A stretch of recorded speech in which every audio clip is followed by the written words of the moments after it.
How to use Google Workspace for nonprofits. So what you're going to do is to try to apply for Google for nonprofits using your organization's official information and verify your nonprofit status. If you want to know if you're eligible, you can go to the Google for nonprofits in your preferred browser, go to eligibility, and you should be able to see everything you need to know before you get started. So who's eligible, the start of the verification process, and everything else. Anyways, just go ahead here, press on get started, sign into your account, and then you're gonna have to answer a few questions to determine your eligibility.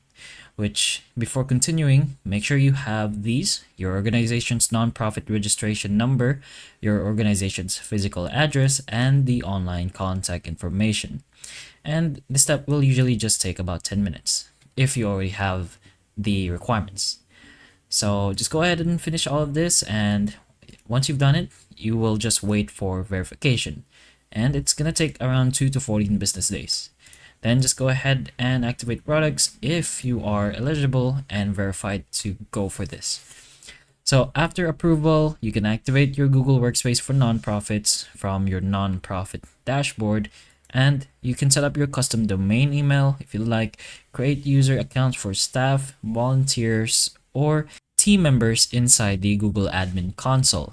So you can use your Gmail for organization emails, let's say Google Calendar for scheduling meetings and events, store and share files using Google Drive, and everything else, or the tools that you can use inside Google for nonprofits.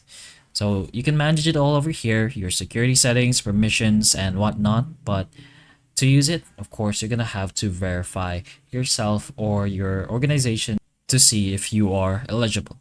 And finally, if you'd like, there are plans over here. Every plan includes all of these already, but the higher the plan, the more benefits. So up to Google Workspace for nonprofits, and then more of that.